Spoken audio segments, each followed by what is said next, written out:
Welcome, everybody, to the American Space Museum. I'm Mark Marquette. So glad you're with us today to stay curious with a special guest, Robert Bob Granath.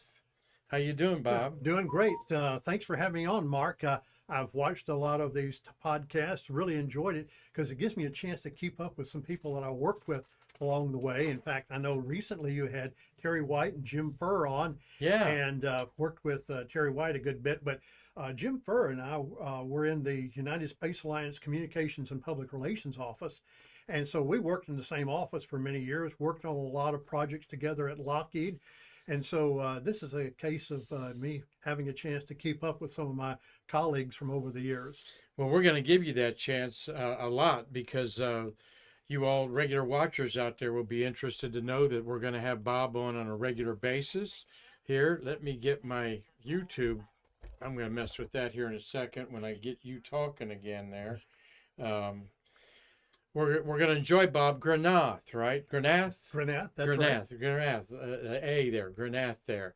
He's got 35 years employed at Kennedy Space Center for Lockheed or for USA, United Space Alliance, or NASA, doing what I love to do, tell the stories, meet the people.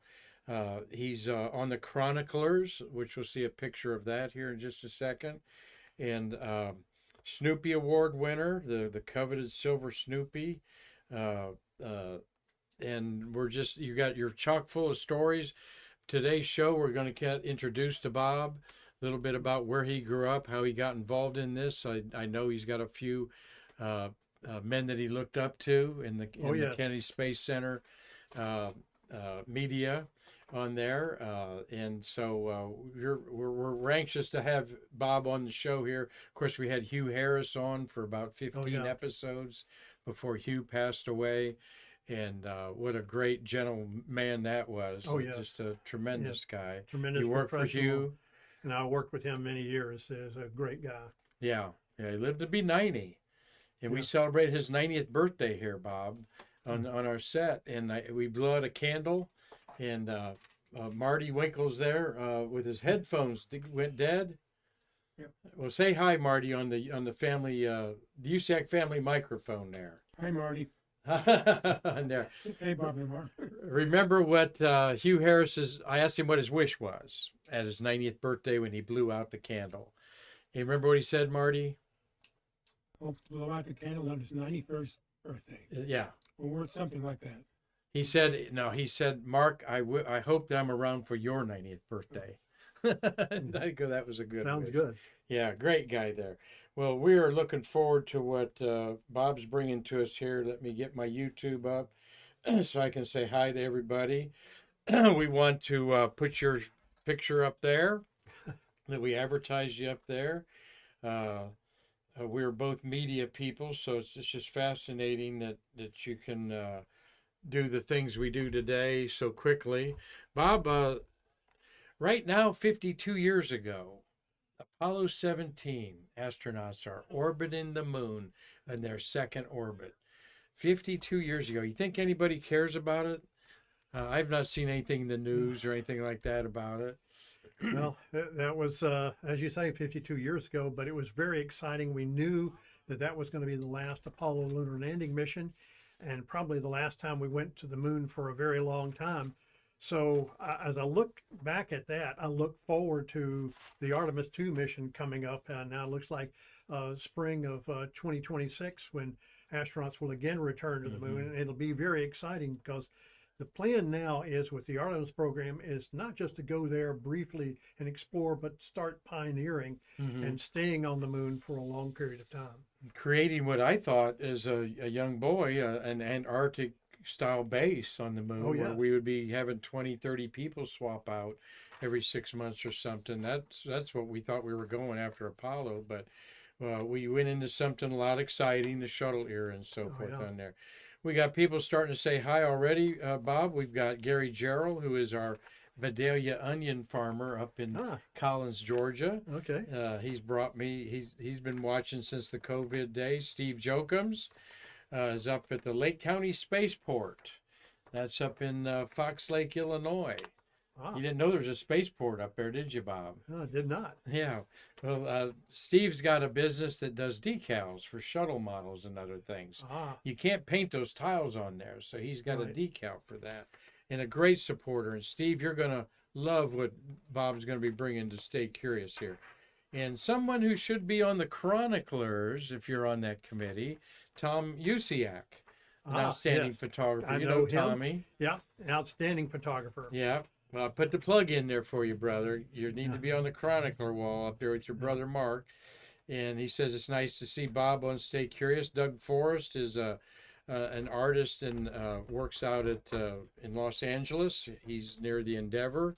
He's chimed in. Tom Celentano says hi. I think he's in Connecticut. Dave Stange is up there in Macomb, Michigan. Tomorrow we've got the slide didn't work, guys, and we don't know why, but I put this slide together. Tomorrow we have got Daryl Higginbotham on the show. He's an Apollo shuttle engineer, Bob, Mm. but he's going to talk about the Saturn V hold down clamps. Oh, yeah. What do they call them, Marty? Hold, I call the mechanism. a mechanism. Yeah, you can't call them bolts like you do on the shuttle, but I wonder what that word was. Fascinating story you're going to hear about those. And Bert Dick, the National Space Society, managing the memberships. Bert is going to be talking about the 2024 year in review. What were some of the highlights? I hadn't Oh, really yeah. thought about it too much. What would be one of the big highlights of 2024, Bob? Oh, Looking let's back. see. There's a lot of things coming up, and of course, we'll be moving forward on planning for the Artemis mission. I've had a lot of things going on this year. I think the thing that's really gotten my attention is, as Center Director Bob Cabana and then Deputy Center Director Janet Petro did a lot of work to make Kennedy Space Center into the premier multi-user spaceport. Uh-huh. And last year we set a record of 72 launches, and now I think we're already past 80. I haven't even checked the Yeah, latest it's almost 90, I think, Marty. Yeah. Is it 89 or 90? And there's two on Friday, I think. Yeah. One of our ACE followers and volunteers here, Connie McDaniel, was telling me that there's two on Friday, I believe. Yep. Or maybe that was Anita telling me that. But we've had an amazing day today. Dave Stange's on there. And my daughter, Jessica, and McKinley and Macy, 3 and 1, they're watching from Bristol, Tennessee. Ah, Up there. I talked to Very them already today. So kids, be good for mommy and enjoy a great program here as we get into it here. What a day it's been. I've got a special announcement about Shuttle Fest to say to all you that are thinking of Shuttle Fest. We've gotten our 4th astronaut committed. Hubble spacewalker twice, John Grunsfeld, has committed to come to Shuttle Oh, very Fest in good. April. All right. And so we've got 2 Hubble astronauts, Joe Tanner and John Grunsfeld, the last human to touch the the Hubble telescope, John Yeah. is, on STS-125. We've got Eileen Collins coming. Ah, great. Yeah. And a great guy, Don Thomas, an Ohio Yes. knot. You know Okay. Don probably. Right. He was the woodpecker, STS-70 Oh, mission. yes. I remember And the then he problem was- we had with the woodpeckers. Yeah, you remember? We'll do a story about that when that Oh, time yeah. comes one day. Love to hear your take on that. So we're excited to get John Grunsfeld. This is going to be a heck of a Shuttle Fest, April 11th, 12th, and 13th. If you're not there, you'll wish you had, because it's going to be talked about for Oh, years. yeah. And I'm going to get you involved in it, buddy, here for sure. But look around the corner, and they're coming to get me as director of the museum out front. And lo and behold, there is where'd that picture go? There. Oh, where are we going, Marty? That's what I say. It looks like There, Joanne Morgan. Oh, yeah. Yeah. Joanne Morgan, the legend of NASA. She was the Oh, yeah. only woman in the firing room in Apollo 11, but became so much more, breaking the yes. glass She had ceiling. a very long career with NASA, and I got to know her. And we were having a lunch during Space Congress one year, and she asked me how I got interested in the space program. And I said I was inspired by Werner von Braun. And she said, well, Dr. von Braun is who hired me. And so we have similar beginnings in our interest in space flight. A Titusville native, a great, Yeah. great lady, still out there giving talks. She looks wonderful. She spends the winters here in Titusville, her native Right. city, and then goes out to Montana from May till about November, till when the snow flies there. But Yeah. looking good, and came by specifically to make her annual, very healthy donation to our nonprofit. Oh, She outstanding. has been a financial supporter of us for decades, and is Yeah. very Oh, very good. generous. And so love you, Joanne, and she said she'll be on the show here soon. So I'll hold her to that. But she's still doing talks, and was talking to me about being in Ohio. Ohio big time is celebrating the 250th anniversary of America, which will be in 2 years, Right. and in 26. And because there's so many Ohio knots, like 24 of them. Oh, that's right. And you've got Neil Armstrong's from yeah. Wapakoneta, John Glenn's yeah. from Cambridge, and don't forget Jim Lovell's from Oh, yes, Cleveland that's right. area up there. Don Thomas is from Cleveland too. So she was telling me about that. But that's kind of a day good to be me today. A lot of things falling my way. Doesn't always work out that way, Bob. Yeah. But anyway, we're going to talk about Bob here. SpaceAgeChronicle.com is your Facebook. Tell us a little about that. Well, that's my website. One of the things I did in the last 6.5 years of my career was working at the NASA press site, doing a lot of writing and posting things on the NASA web. And I found that it's not that hard to create your own website. And so I had all these stories that I wanted to tell. So I decided in retirement, I'd start my own website. You said friends were saying, were you doing the same job that you did when you retired? What's Well, wrong with very you? similar. I guess the only difference in that is I write exactly what I want, the way I want, when I want. Good. And no matter how you're dressed also. All right. Yeah. I've written a lot of Oh, my yeah. space columns in my PJs and in there. So Bob's going to bring us some of these stories on his website to stay curious, and we're anxious about that. We mentioned the chroniclers. There's your name in brass up there. Oh, yeah. Explain to us a little bit about this chroniclers. Well, it was originally the brainchild of Hugh Harris when he was director of public affairs at Kennedy Space Center. And he had this idea to recognize journalists and public affairs professionals, both civil service and contractors. And he had the idea, but it was one of those situations where NASA didn't really have the funding. So he came to the Joint Industry Press Center. At that particular time, through the early years of the space shuttle program, contractors had their own double wide trailer down in the field near the countdown clock, and we had a desk for each of one of the contractors. And he came to us and hoping that we could help fund setting this up. And once we got it set up, then NASA could take it from there. And so we decided to help out with that. And so it's been a great thing because over the years, managers in the program, scientists, engineers, technicians, even secretaries and administrators have awards.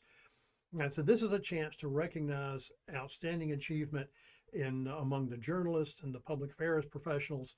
And at the time that I was helping get that all started, I never thought about myself being up there, but it's exciting to see my name up there. And I was nominated by my boss at Lockheed for many years, John Williams. Okay. But that ceremony was in May of 2023. Super. And we're going to see you accepting that award there from Calvin Manning, the deputy director out there. And I did look at some of the people that were in the chroniclers when I went and pulled this picture off the website there. And they're alphabetically, and there's no U's there. No one with the U in their name is in there yet. So hint, hint, hint. No, it recognizes photographers, writers, the journalists that you might know. John Zarella's up there, good friend of ours. Right. And there was some question that Hugh, when he was alive and doing our show here, I wasn't sure how long it was going to continue. You know, he was hoping that they would resurrect it because of the COVID, everything broke Right. down and so Everything forth. got So, shut down so for a year or two during COVID. all right. Well, Marty's got we got a question, and Marty's got a question. So you first on that UCAC family microphone. I do have a question. Are artists included in the Chronicles?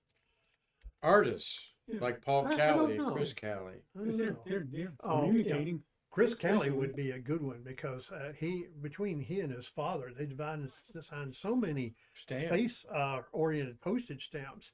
And I've had a chance to meet him at the Space Fest. And that's been a lot of fun because I've always enjoyed looking at the stamps that the Postal Service has created. And so many have come from his dad and Chris that it's great to hear the story behind how they did all that. So you were a space fester out there in Tucson with the poor. Did you go? Oh no, the Space Com or Space Fest? Did you meet Chris?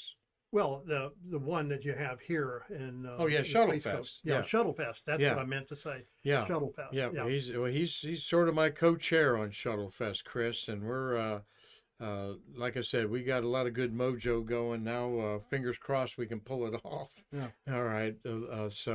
But we will with a lot of great volunteers out there. Marty Winkles pulled out a question here that we're going to answer this within the next 15 minutes or so. So, Marty, what is that question? It's based on a slide that Bob has. Who was the first contractor to offer tours of Kennedy Space Center? The first contractor to do a bus tour at Kennedy Space Center. There's a few to choose from that are obvious, and then there's these other ones that, you wonder what they did with their whatever. So we will lay that on you here. The first contractor to give a bus tour at Kennedy Space Center. Steve Jokums, you are open for that. There, he's made a guess. There's 3 guesses there. Tom Usiak says TWA. Mitch Rothman at Manned Space says TWA, and Steve Jokum says TWA. So we'll see who is right, if they're right on there. But let's kick it off. I'm going to turn it over to you, my friend, and let you follow your script. Just tell me to advance. Oh, here. yeah. All right. Well, that's a picture of me when I was about 2 months old. I'm being held by my dad. Mom took the picture. Where's this at? That's at where we grew up, born. or where I grew up in East Point, Georgia. It's an Atlanta suburb, Okay. and a great place to grow up. Dad served in the U.S. Navy during World War II. He was going into the engineering profession, so they assigned him to the Navy Construction Battalion, better known as the Seabees. And so after the war, I was born right in the middle of the height of the baby boom. And so I was one of those kiddos. And so you can move on to the next one, I guess. As I was growing up in East Point, my favorite TV show as a little kid was Disneyland. And while I like to watch the Donald Duck cartoons, Sunday night. Oh, 7 yes, o'clock before uh, Ed Sullivan. had the Davy Crockett. I had my coonskin hat. But there was one episode in the fall of 1955 that featured Dr. Werner von Braun. Walt Disney and Dr. von Braun met, and this is 2 visionaries getting together, and they started discussing having him come on a show, and it was along with Willy Ley and Dr. Heinz Haber, and they talked about the history of rocketry, about how humans react to the weightlessness of space. But Dr. von Braun came on there and started talking about rockets and what you can do with rockets and sending people into space and building a space station and exploring the moon and going on to Mars. And I was a 5-year-old kid and I was fascinated. I wanted to know more and more. And so I started looking for books to read. And so as I grew older and the space program began to progress, once we got to the point where people started flying in space, Yuri Gagarin and Alan Shepard, now I'm really getting hooked on it. And if you go to the next one, this is Air Force Colonel John Shorty Powers. He was the head of public affairs for NASA at the Langley Research Center in Virginia. And that team would come down to Cape Canaveral and operate the Mission Control Center. And during the Mercury missions, his job was to keep the public informed on exactly what was going on. Now, when John Glenn flew his Mercury flight in February of 1962, I was a sixth grader, 11 years old, and in my class, my teacher, Mrs. Ann Bell, decided we could learn more watching the network TV coverage of John Glenn's flight than anything she could teach that day. And I was delighted because I was sitting and watching all this. But periodically, Shorty Powers would come on and explain all this complicated technical stuff so an 11-year-old kid like me could understand it. And I realized he works in an area of NASA called public affairs. And I thought, okay, that looks like a good career option. And so I started thinking even then about going into NASA public affairs. Well, Legend there, Shorty Powers, and would welcome, kind of a profile of him on some show here. Oh, yeah. Or these guys there. Yeah, we'll talk about that. well, Anyway, yeah, keep going there. after that, I started looking for opportunities to talk about it. When I was in the seventh grade, shortly after Wally Schirra's Mercury flight, I had an assignment to do an oral report to my seventh grade class on some science subject. So I got poster board and cut pictures out of newspapers and magazines about John Glenn, Scott Carpenter, Wally Schirra's flight.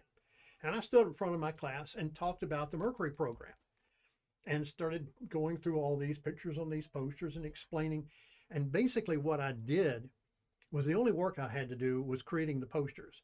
Then I just stood up in front of my class and told everything I knew in chronological order. And the teacher thought I had been studying and working on this really hard. All I did was create the posters. But it went over well. I got an A. Right. And so I thought, I like talking about this stuff.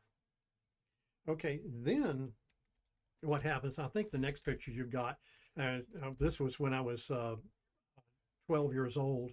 This is what I looked like when I was 12 years old. This is in my Little League uniform. Yeah, right. Very cool. But so there was a kid like that really thinking, I can do this. Well, now you skip ahead a couple of years. When I had opportunities to talk about space and attach it to something I was studying in school, I would do that. Well, when I was in the ninth grade, 14 years old, during the Easter spring break, there was a really bad fire in my school. And so there was no way they could complete the school year in that school. Well, fortunately, there was a new school getting ready to open the following fall of 1965. I was going to transfer to that one anyway. So they had us complete the school year in this almost finished school. What was not finished was the cafeteria, so they couldn't feed us breakfast. So the 10th, 11th, 12th grade went to school 8 to noon. The 8th and 9th grade was 12:30 to 4. And so I had the mornings off. Well, my brother, who was in the third grade at the time, his class was studying space. And he comes to me, and my brother David, and says, we're studying space in school. How about you get your posters and models and come do a talk to my class on space? And I thought it kind of peculiar that a teacher would want a 14-year-old kid like me to talk to her class as if I were an expert. So I said, well, talk to your teacher and see what she says. I already have. Can you come next Tuesday? And so I said, okay, and did it. It seemed to go over well. There were some good questions, and I answered that. A few days later, that sixth grade teacher heard about my presentation. She called up and said, could I come talk to her sixth grade class? So, okay, I did that. And that afternoon, she called back and said, can I come back over the next few days and talk to the other 3 sixth grade classes? And by this point, I'm thinking, I think I can do this. Now, the next big launch was Gemini 4. That was in June of 1965. It was notable because it was the first flight where an American astronaut performed a spacewalk. But also, it was the first mission where control at liftoff would switch from Cape Canaveral to the Manned Spacecraft Center, of course, now the Johnson Space Center. Now, during that countdown with, different people doing the countdown commentary, I started listening to the guy at, of course, then it was Cape Kennedy. It was Jack King.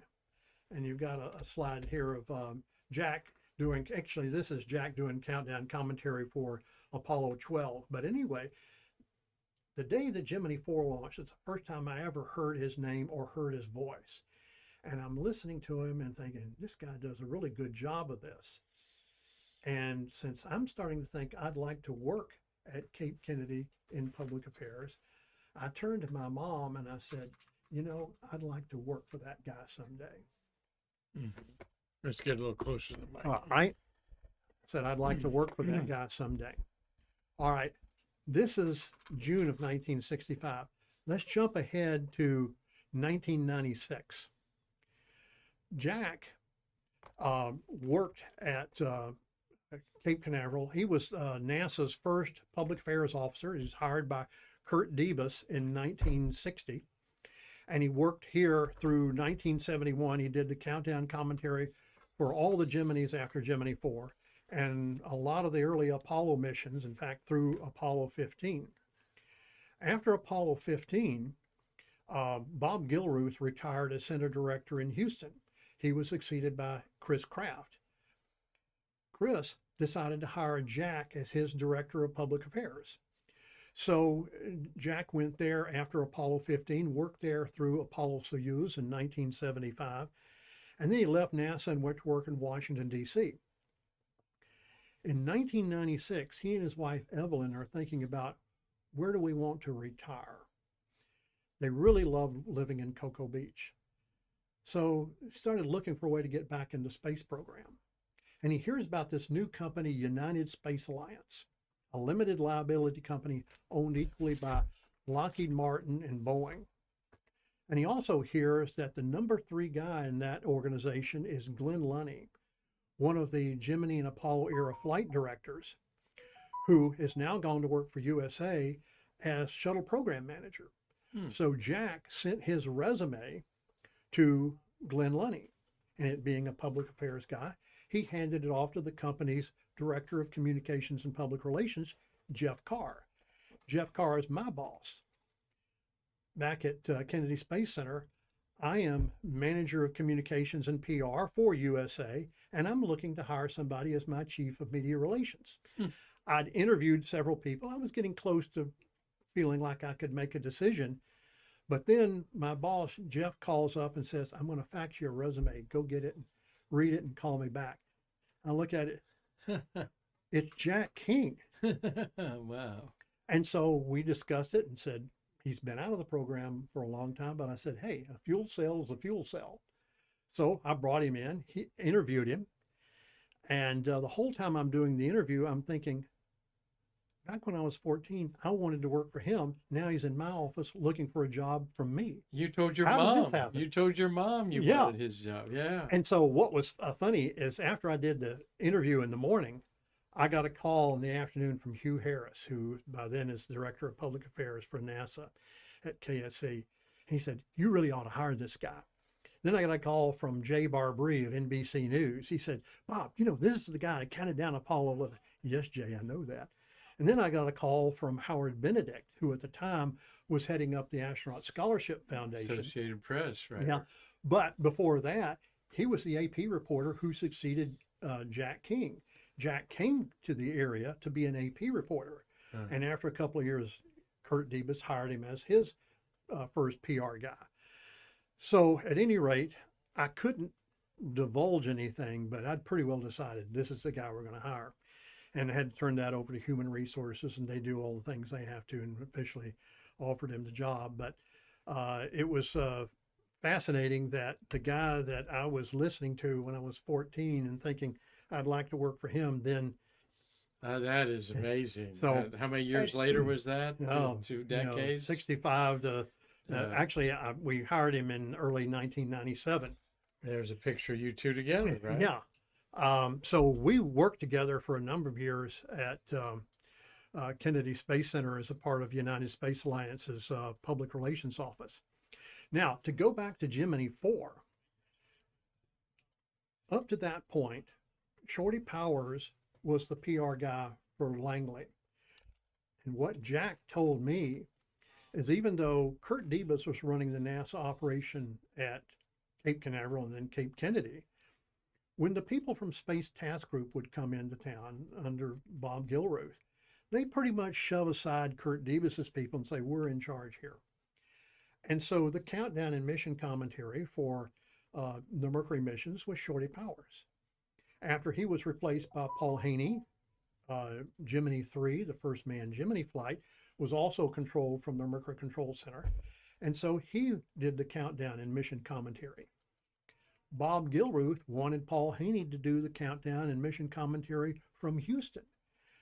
That's when Julian Scheer, the Associate Administrator for Public Affairs at NASA headquarters, stepped in and said, no, we're not going to have somebody in Texas counting down a rocket in Florida.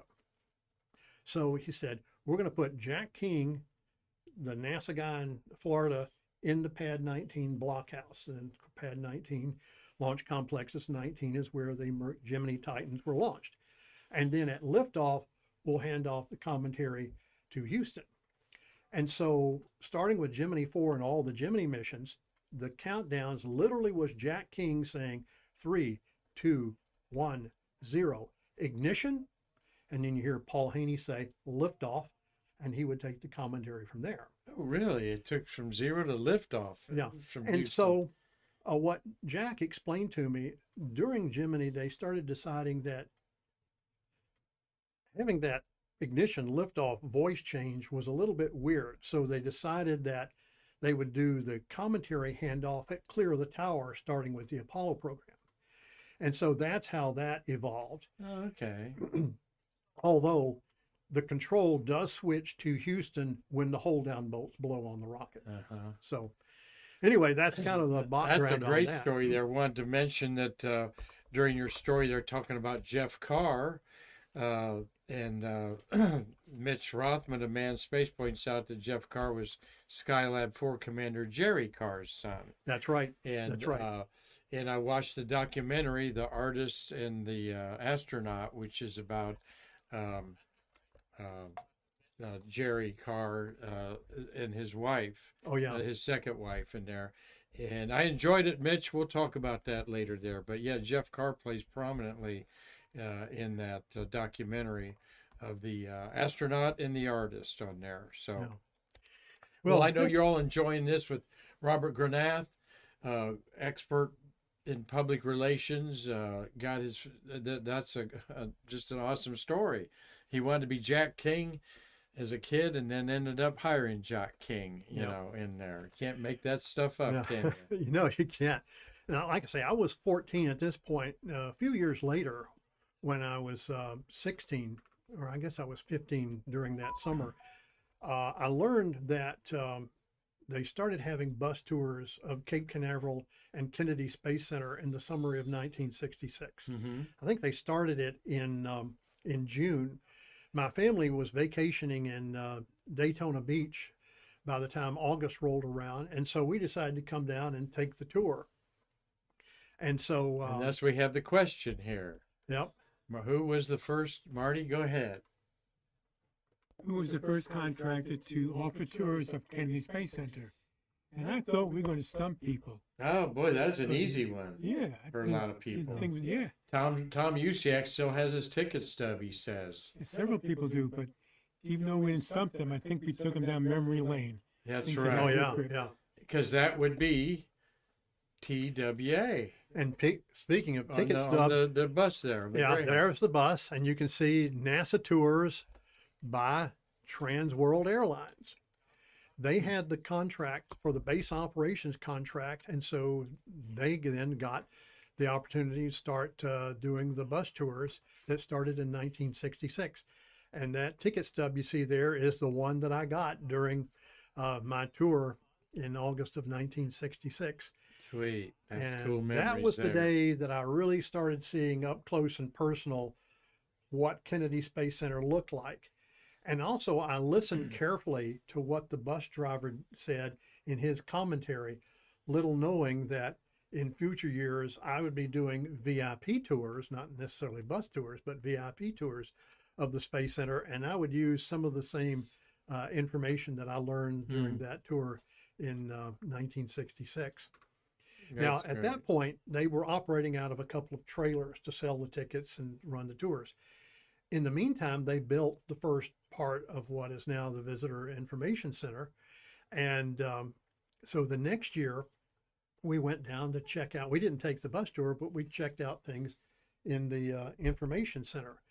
And in fact, I guess before we go into that, I think the next slide is a picture that I took during that tour. We got a close-up view of the Saturn V that was on the pad. This one didn't actually fly. This was called the 500F Facilities Verification Vehicle that was used to make sure all of the facilities in the vehicle assembly building, the crawlerway, and the launch pad would work properly. And I had a chance to say, and that's my first picture of a NASA Is rocket. that right? when I 500F, Yeah, the and fit that was check model. right. All you space geeks, you know how you can quickly tell that that is 500F and not another Saturn V? It's the paint job on the first stage. The black. Yeah, the black goes up the higher. the on black this one. beneath the service module there, Right. right above the slaw. Marty's lunar module Well, there's in the slaw. That and not the in this lower fit check. portion of the first stage was painted differently on the ones that actually flew. Okay. But that ring up there is, Oh, yeah, that was different. The big deal. But that is one of the most published because it was a big media event too, right, Bob? It was the first one, and when that one rolled out, it was a big media event. Werner von Braun was here with Kurt Debus to watch it roll out, and a lot of other key people who were key to the program were there for that one. Mm-hmm. The year later, when they had the first Visitor Information Center, went down with my family. And a year later, I saw a brochure promoting it, and I picked it up and looked at it, and there was a picture of me. Okay. And so it's pointed out there where I am looking Yeah. at this model of a Saturn V. And so picked up this brochure, and somebody apparently took a picture shortly after it opened, put it in their brochure, and so there I was helping promote NASA as a part of this brochure for tourists to tell them about bus tours and the information center there. Mm-hmm. Well, what happened after I went through high school and college, whenever I had a chance to talk about space and tie it into an assignment, like to talk about space biology, or talk about biology, talk about space biology, talk about geometry, I'd talk about orbital rendezvous, and I had a chart with how we did the first rendezvous with circular and elliptical orbits and all of that. And so once I graduated college, the University of West Georgia in 1972, I still was going out talking to school and civic groups about space. And then in 1983, I decided, well, I'm going to take a chance. I decided I would apply to Lockheed in Marietta, Georgia, where they built the C-130, the 141, the C-5, all the big transport aircraft. And so I applied to Everett Hayes, who was their public relations director. I sent him a letter, a resume, and writing samples. And very quickly after that, he sent me a letter back saying that we don't have any openings, but you have exactly the skill set that we might need in the future. So we're going to hang on to your package. Well, the timing was good. So right about that same time, John Williams, who had just retired from 23 years in the Air Force, retired as a colonel and was hired by Lockheed to go to Titusville, Florida, and help do the public relations effort for Lockheed bidding on the shuttle processing contract. And so he sent a note out to all the PR directors throughout all the various Lockheed divisions in Georgia, or in the United States for that matter, that if you've got anybody who's interested in coming to the Kennedy Space Center and working in the space shuttle program, have them send me a resume. Well, on my resume that I sent in to Lockheed in Georgia was that I did, as a volunteer, talks to school and civic groups about space.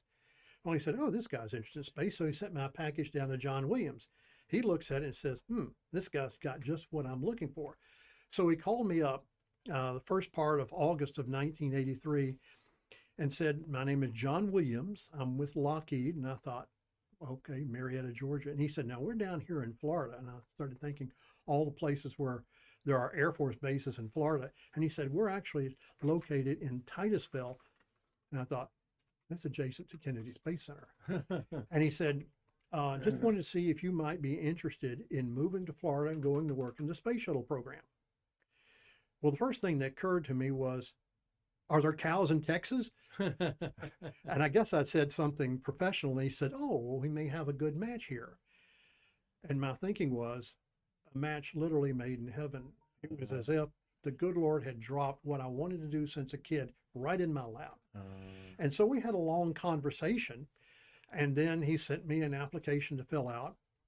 A couple of weeks later, he was flying to Washington, D.C. on a business trip, had a layover in Atlanta, asked me to come to the airport. And I said, here's the interview. And he said, bring your wife along. So I brought my wife, June. And they often say in a job interview, the interviewer who's got a job to hire is going to make his decision in the first 30 seconds to 60 seconds. I could tell by the time we'd been talking 5 minutes, he was no longer trying to see if I had what he was looking for. He was selling my wife on the idea of moving to Titusville, Florida, and about how wonderful it is down here. And so we left feeling like got a pretty good chance, but Lockheed's got to win the contract. And it turned out by mid-September, the contract was awarded, and I was offered the job. And I came down here in early December of 1983. And you had up a moment ago the picture of John Williams and me.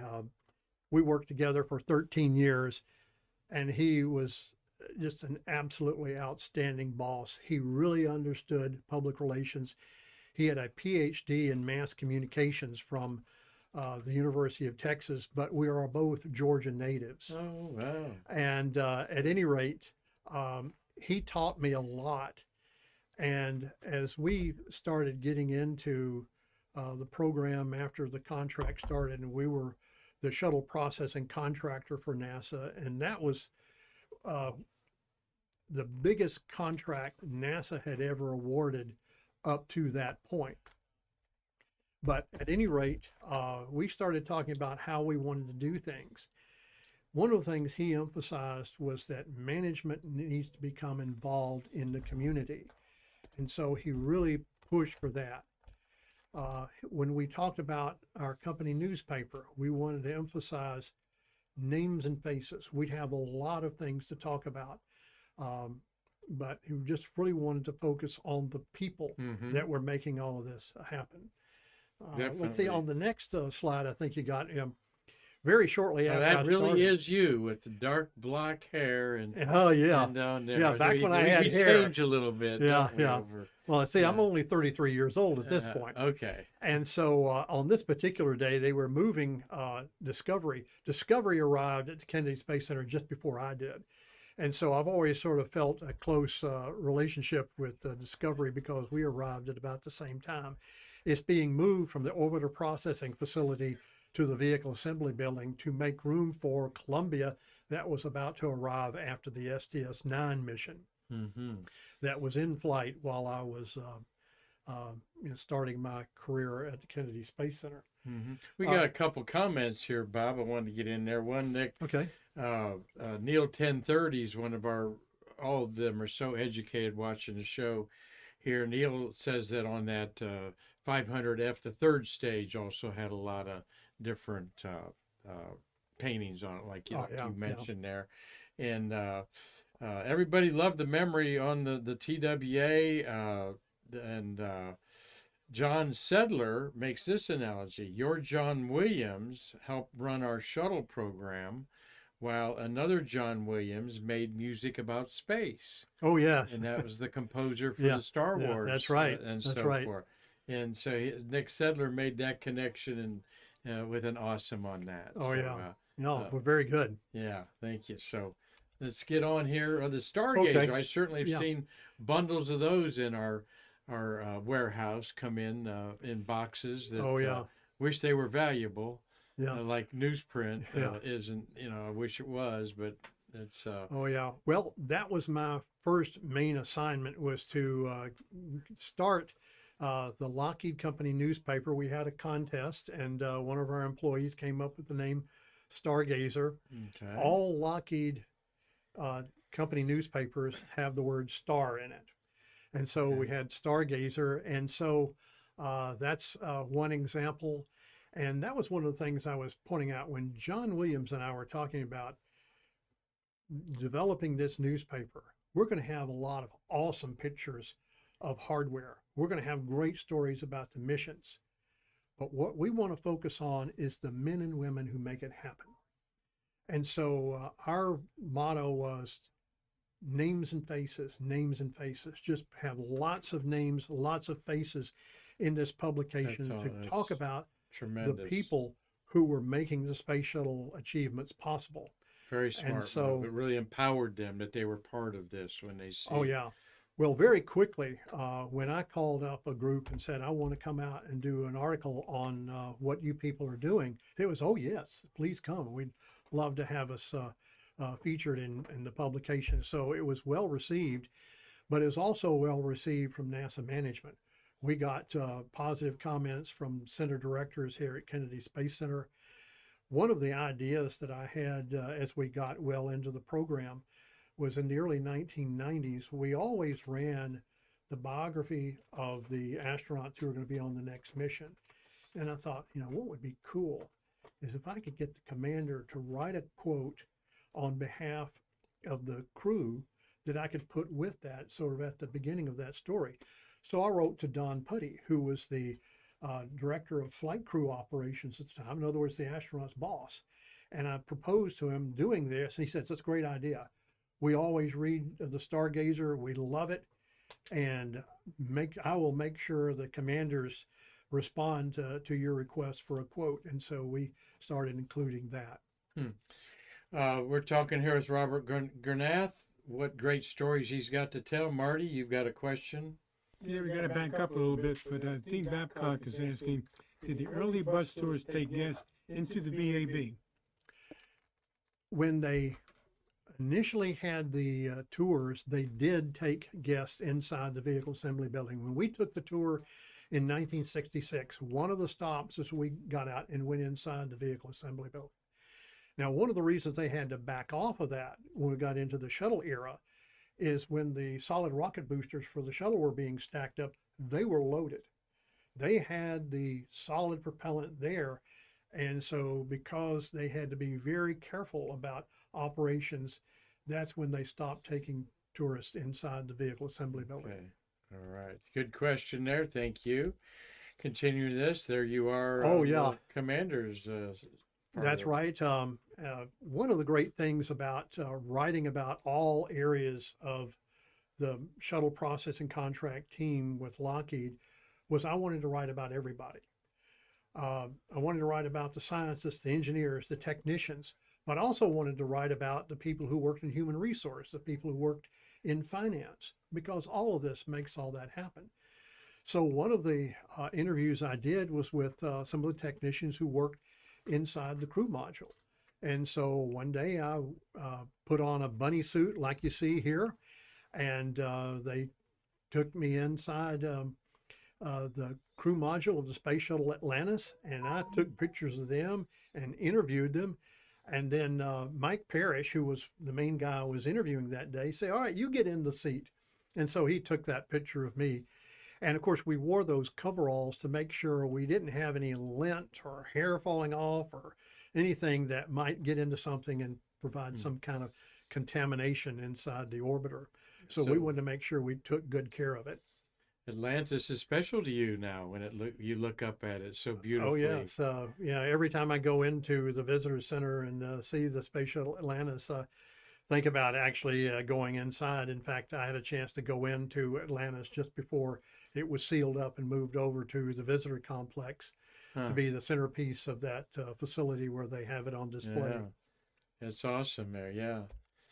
Well, over the years and with Lockheed, I had a chance to meet a lot of key people. There was a reception that was held over at the Astronaut Hall of Fame just before it opened, and there was a small group that went over, and our tour guide that day was Wally Schirra. Well, he was the tour guide. That's right. And so this was a project of the Astronaut Scholarship Foundation, which initially was the 6 surviving Mercury astronauts and Betty Grissom, the widow of Gus Grissom. And so when I was there for that particular day, they were going to have a brief ceremony before he started the tour, and somebody was running late. So my wife and I are standing next to the punch and cookies table eating a cookie or something. And he spotted my Lockheed lapel pin. He came over, so you work for Lockheed? And I said, yeah, and talked about that. And so I had a chance to talk to him for 20 to 25 minutes. And I learned a lot of things, some stories that had not been published. And so I'll come back on another show and share some of the stories he told me that day, including his opinion of the movie The Right Stuff. Oh, okay. Yeah, and I would love that. Wally Schirra's talked a lot about Nick Thomas, shares the astronaut wranglers always got good stories about the Mercury guys. They're all gone, folks. It's sad Yeah. but true. But Yeah. what a group of men and pioneers beyond what you could think about. Well, over the years, And I Mr. had Roy a chance Bridges. to meet a lot of the Shuttle Era astronauts. In this case, I was helping escort the STS-51F crew as they were going around visiting employees.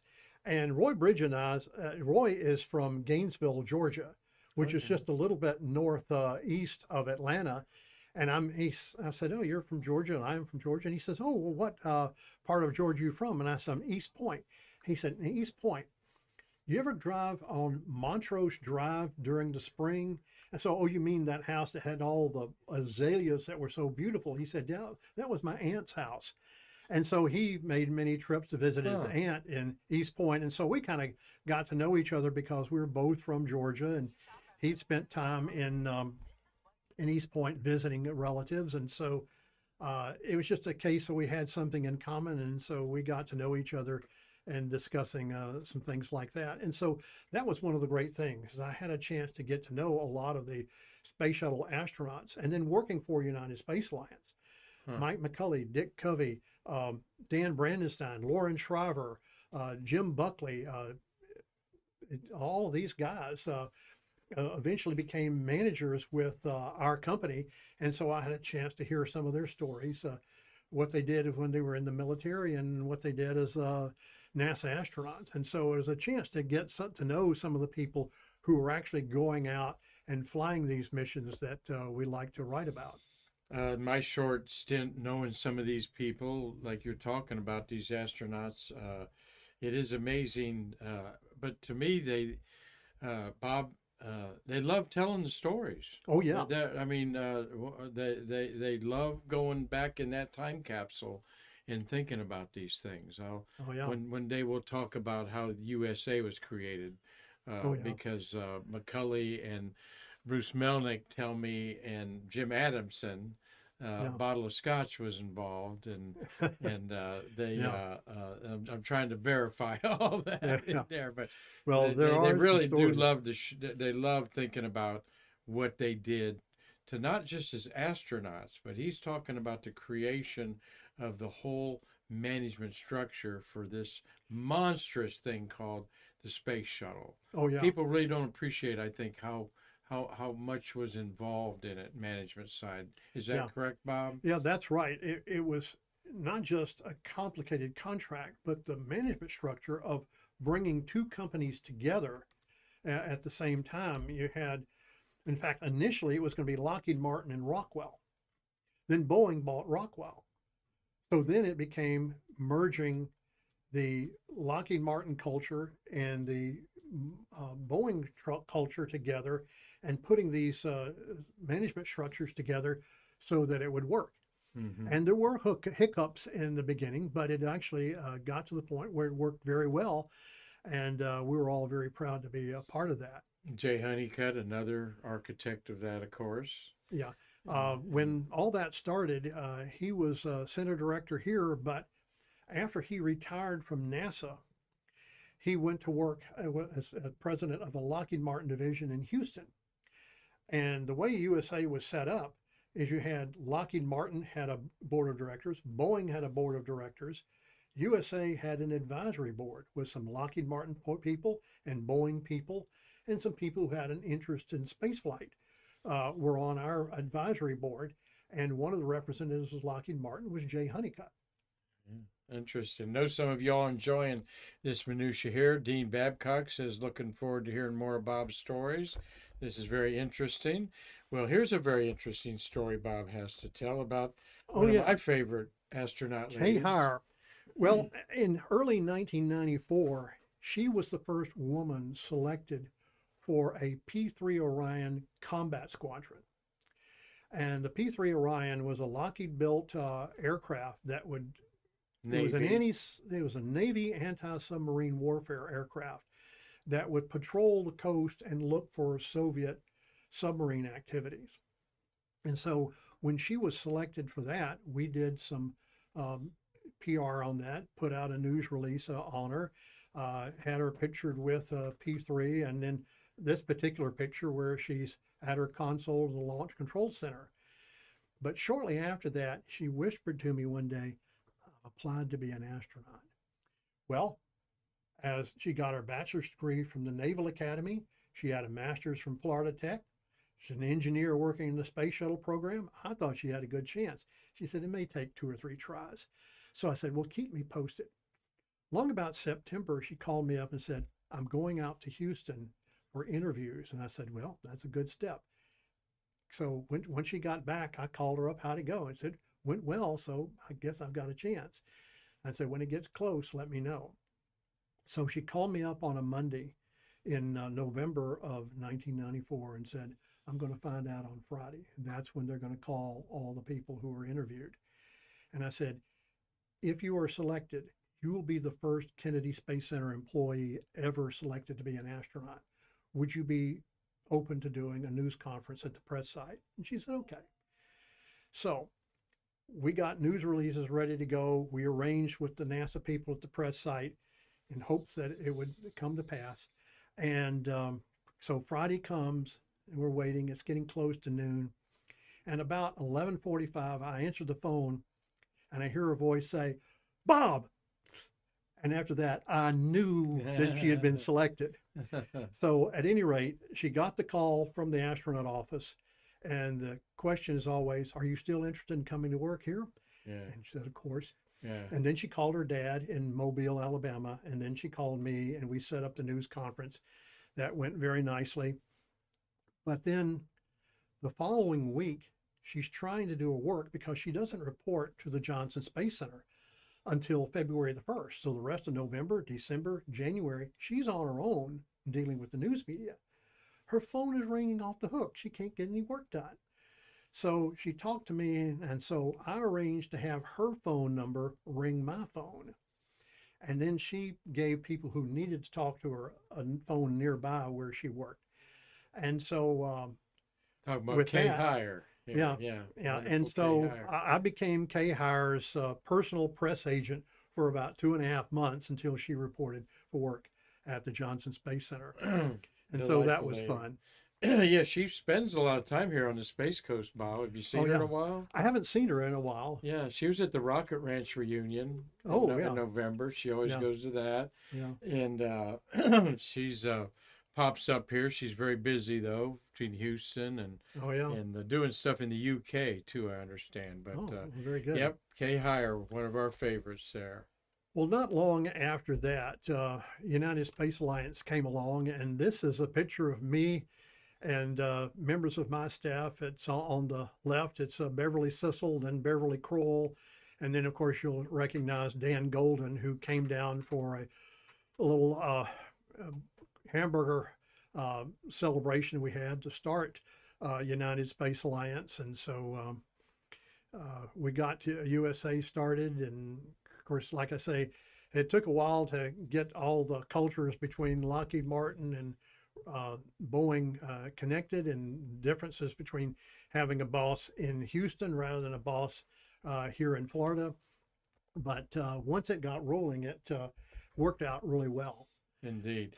We've got getting a little love here from Nick Sedler and Steve Jokums. They both agree that no other podcast has given personal history stories like this, Bob. And you're going to be looking forward to more, as I am, from this wealth of knowledge. And thank you all for supporting us. And we're just grateful that we've been able to do this for 4.5 years. Oh And yeah, well, it's Marty's been great. a big part of it there. We've had a lot of fun, and but more importantly, like Steve and Nick are saying there, it's all about you, the Yeah, space workers. You get it exactly, that you get it that the space workers we think are national treasures. exactly. They've done They things, are. Bob, that nobody else has ever done. Marty's done both of them. Put a man on the moon and the International Space Station overhead. No country Yeah, has done this like we have done it. And the workers that have done it are truly uh, they're not unique people as much as they've done unique job and things, right? that's it, and that's what I've tried to tell people about the astronauts that I've met. Astronauts are not supermen and women. Mm-mm. They are regular folks who just do things that are extraordinary. And that's why you give credit to them. It's the same thing with the people who are the space workers at the Kennedy Space Center and the other NASA centers. They are rather regular folks who have studied hard, worked hard, and are very passionate about what they're doing. Mm-hmm. One of the things the space workers here at Kennedy Space Center will do is tell you that the astronauts are family and they take it very seriously to take care of these people. And remind themselves every day we're in a lot more than just the business of manufacturing shoes. We are in the business of building the future. And what we do with our launches into space is a case of laying the groundwork and building that bridge to the future. Absolutely, absolutely. It's an honor to be part of it, I think, Bob, from Oh my yeah. case, really, in there. So, well, we've gone about an hour here. We've got some more slides to show and a few more stories to tell. This Well, is an amazing historical photograph. oh yeah, it is. One of the jobs that I had at USA and Lockheed was doing VIP tours, and it's I guess part of it's because, as you can see, I enjoy talking about what's going on at the Kennedy Space Center.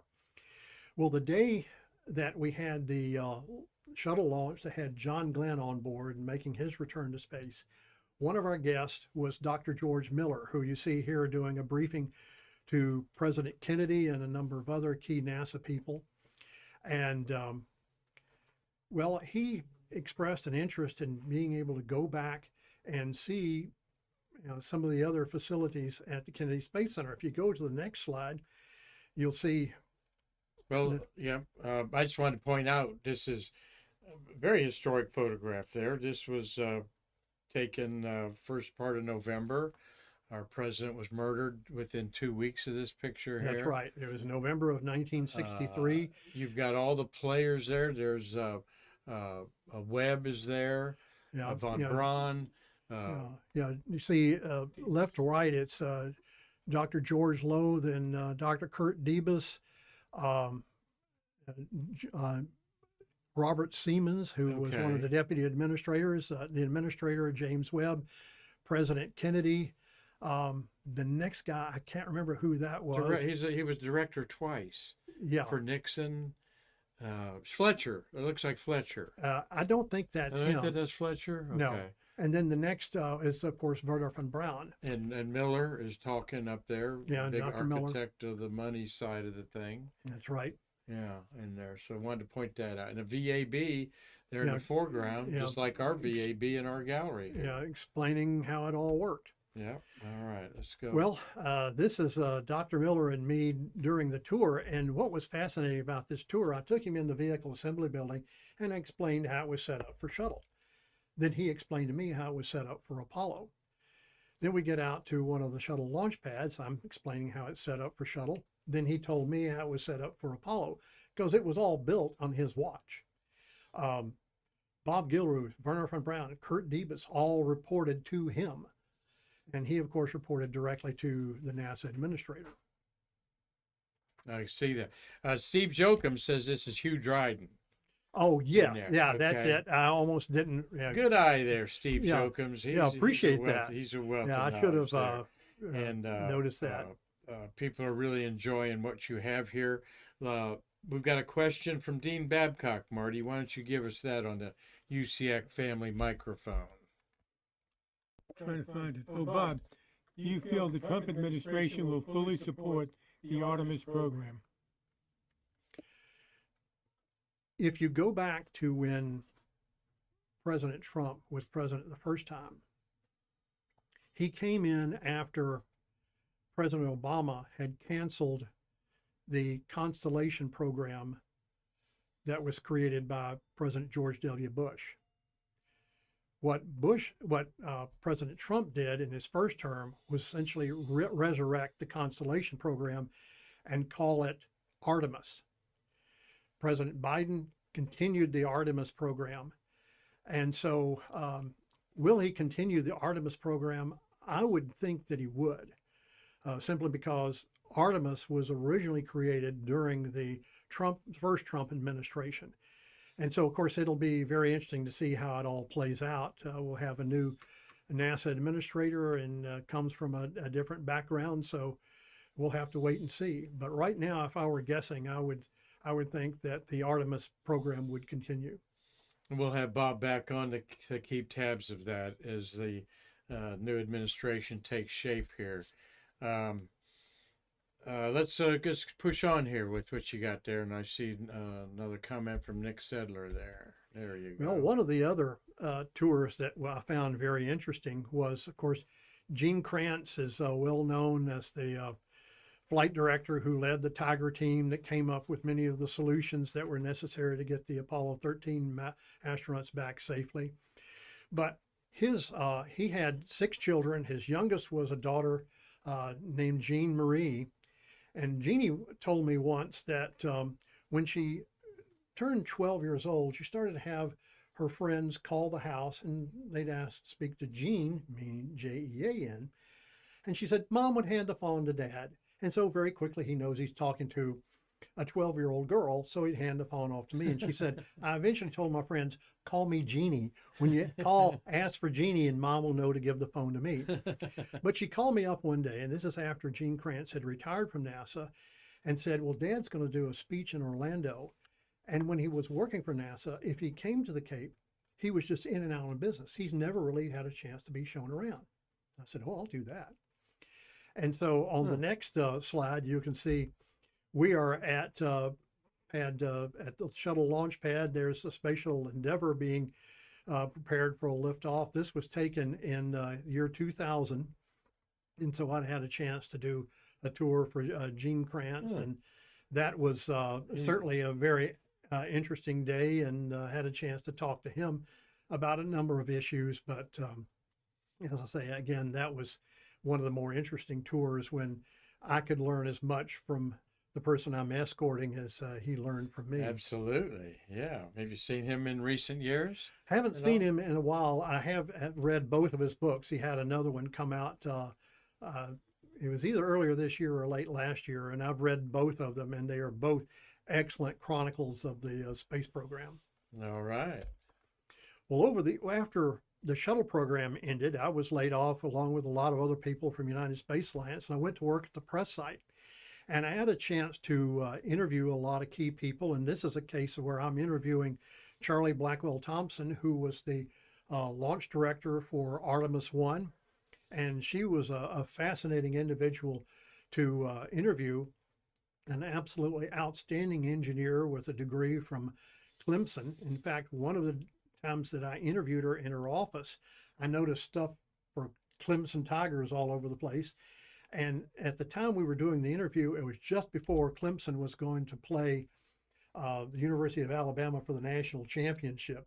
She wasn't holding out much hope, but it turned out Clemson won, and so we had a chance to celebrate that. But it was always fascinating to interview her and a lot of the other people who were key players in the space program.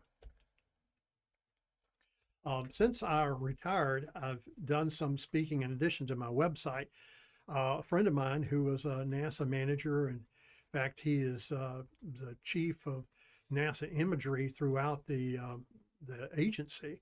And so he was having a meeting here at the Kennedy Space Center with people from all over the NASA organization, different various NASA centers. And so he needed somebody to talk to the group about the history of the Kennedy Space Center. And so he asked me to do that. So I created a presentation on the history of KSC and provided that for about 90 people who were over in OSB2 to hear about how the Kennedy Space Center came to be over the years. And so that was a lot of fun. I've had a chance to do this kind of presentation over the years. No, we would love to hear that presentation on Stay Curious sometime. Well, we I can do bet that. another great show we could rack up there. Yeah. There you are, getting your Chroniclers Oh, award. yeah. Your wife, June. Yeah, that's my wife, June. And so that was Calvin Manning. Kelvin Manning, the deputy director of the Kennedy Space Center now. And so he was on hand to hand out the certificates to those who were being inducted into the Chronicles. And so that was a real privilege. And so it was great having a chance to do that. And He's so, Calvin's a great guy. Was he deputy director under all 12 of Cabana's years as director?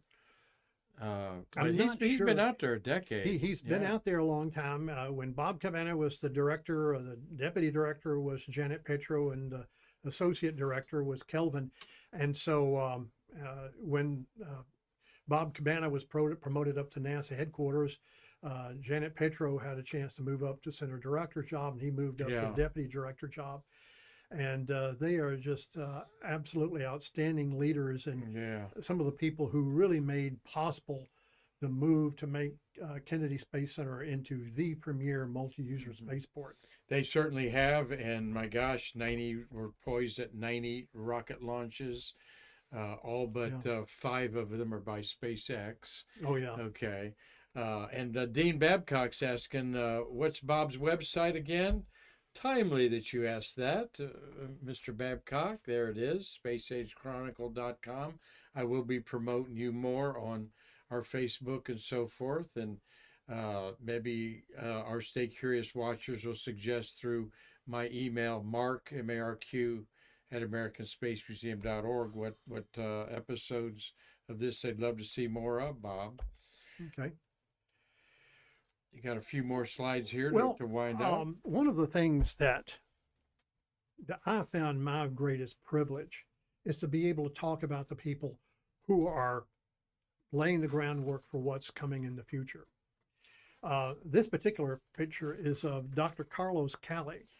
He was the lead scientist in the electrostatic surface physics laboratory at Kennedy Space Center. He got his PhD from Ohio University, but he interviewed a lot of the Apollo astronauts. And one of the problems the moonwalkers had was the dust was getting all over everything. In fact, when he talked to Jack Schmitt, who was on Apollo 17, he said by the end of the third moonwalk, and each of the 3 moonwalks were about 8 hours each, had so much dust on his suit and on his visor. He said as he would wipe the dust off his visor with the grit on his hand or his glove, he was scratching up the visor so he could barely see through that. How can you solve that? Dr. Kelly developed a system that would put tiny wires in spacesuits on visors that every now and then would go bleep, and it would blow the dust off. And so it would keep you from having dust really causing a problem. Even if you look at the recent pictures from the Curiosity rover on Mars, you can see the weather on Mars has blown dust on it.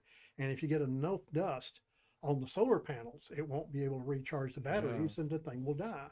So having a way to deal with and to mitigate dust, and this is one of the things that he is developing. Now, if you move on to the next one, this is Clara Wright. I was asked to go out and interview her because she was developing a new metal alloy. It's to be used in an area of a spacecraft or an aircraft that has a lot of stress, like you'd put it on landing gear. Landing gear is constantly hitting hard on the runway when it lands, and so you have enough stress on something, the metal will crack. Her metal alloy will heal itself. And so she was developing that. And so that was fascinating. And as I talked to her, I wanted to go back and do another story on her. She was born in Colombia in South America. When she was 2 years old, her father, who was a university professor, decided that drug cartels were making it too dangerous to raise a family in Columbia. So they moved to Miami Gardens. His first job was as a busboy in a hotel restaurant. Her first day in school, she didn't understand a word because she only spoke Spanish. They persevered. Her dad is now a professor at the University of Miami. She went on to earn a bachelor's degree from the University of Florida Awesome. and go on to get a master's from Penn State. She comes back and she is a scientist. What's her working for name NASA. again?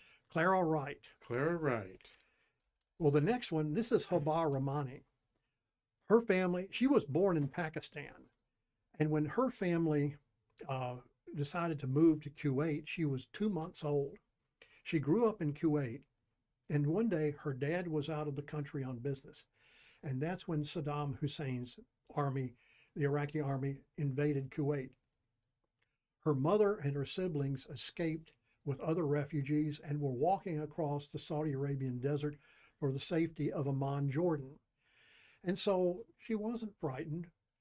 She would just lie on the sand at night on a blanket and look up at the stars and think, I'd like to send rockets up to the stars. Well, they made it to Amman, Jordan. Father flew in, picked up the family, moved back to Pakistan. When the U.S.-led coalition ran the Iraqi army back to Baghdad, they moved back to Kuwait. She graduated high school, went to the University of Central Florida, got a bachelor's degree, then went to Georgia Tech, got a master's degree, Wow. came back to Kennedy Space Center to work in the Launch Services Program, and she is an engineer helping launch rockets into the stars. Amazing. Great stories, Bob. Great human stories. Yeah. This is Annie Meyer. Annie is from Belmore, New York, a suburb of New York City. It's on the south shore of Long Island. In high school, one of her favorite subjects was chemistry. And so a teacher encouraged her to major in chemistry and she went to Manhattan College in the Bronx. And she had an older brother and a father that she really looked up to because she lost her mother unexpectedly when she was still a teenager. But at any rate, she persevered. And while she's going to school, she came down here as an intern. And when she saw her first shuttle launch, she knew, this is where I want to work.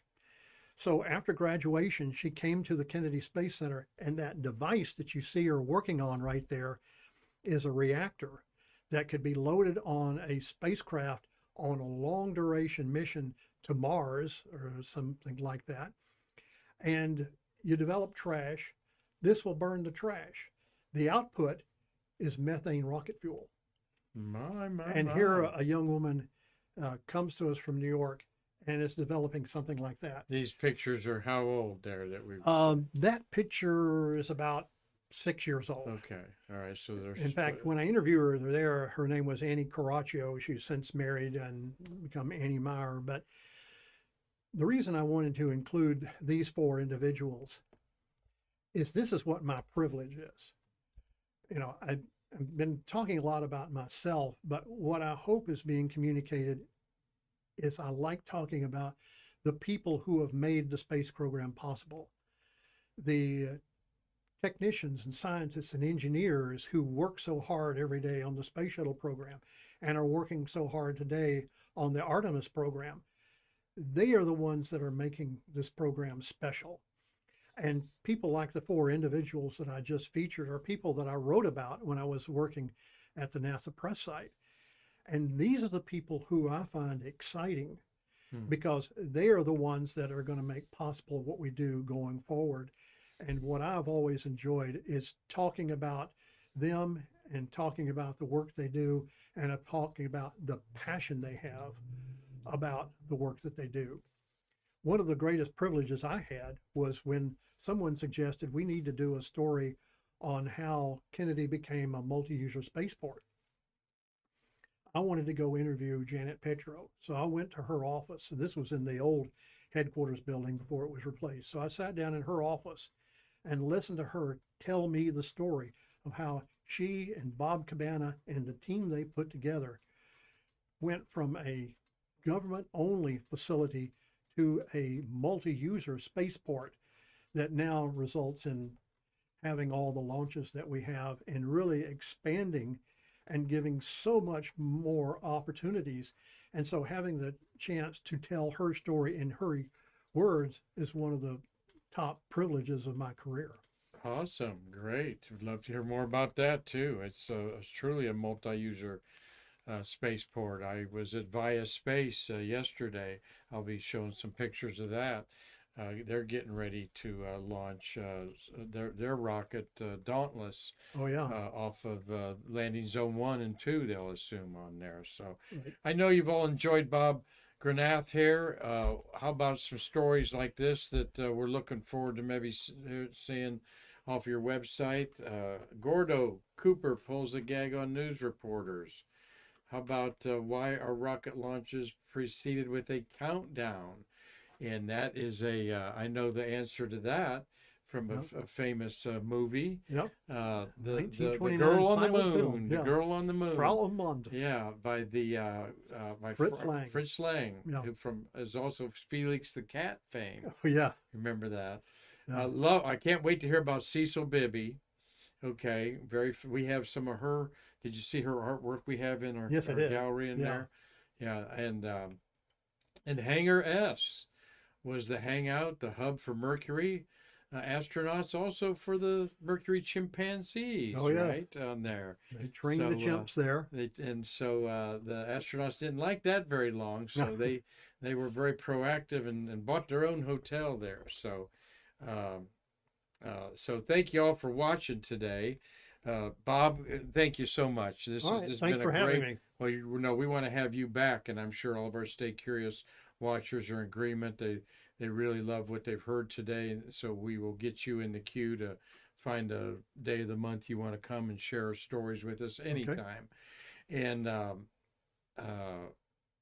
Carlton Bailey's heard your Carlton. You know Carlton. Oh, Bailey's yeah, I know him TV well. There. He's told me the Gordo Cooper story, and it's delightful, to put it mildly. So we'll wait for that on there. And definitely thank you all for watching today. Tomorrow's show, it did work this time, Marty. Daryl Higginbotham tomorrow. You're not going to believe the shock absorber they used on the Saturn V hold down mechanism. Ah. All right, that's something we're going to learn Yeah. from Daryl, who Marty got to talk to us on Stay Curious. He'll be on tomorrow through the Rocket Reunion that we had a blast. And Bert Dick of the National Space Society is going to do a year in review for us of 2024. Of course, the big thing in the sky in 2024 was the total eclipse of the sun. Oh yeah. In Yeah. April, Back in April. where yeah. I went up and spent it with my 92-year-old mother. Oh. Yeah, she very good. took a better picture with her cell phone than I did of it Yeah. up in Findlay, Ohio. It was total up there. So, Yeah. Very good. but Daryl's got a great story to tell, and a lot of great artifacts and pictures with that story there. Marty, thank you for an excellent job today. We overcome a few obstacles at the beginning before the broadcast. We want to thank Dean Babcock, Mitch Rothman, Gary Gerald, Steve Jokums, Tom Usiaks in Pennsylvania, Tom Celentano's in Connecticut, Dave Stengy's up in Michigan, my daughter Jessie and my 2 granddaughters, Bill Whiting with his wife enjoying supper up in Michigan, Carlton Bailey's out there at the Canaveral Groves. Cliff Watson is a regular that watches from Pomona, Australia. Ah, very He's good. enjoying his Wednesday morning brekkie there. And Neil 1030 and Nick Sedler, all great fans and supporters of the American Space Museum. So thanks again, Bob, for a great show today. Marty, I thanked you for that Streamlabs job. I'm thanking you all for staying with us for 4.5 years, watching content like has been commented they'll find nowhere else on the internet. People telling their stories and so passionately like you did, Bob. Thanks again. Until tomorrow, I'm Mark Marquette saying I can't wait to see you in our museum like Joanne Morgan today to bridge the space between us.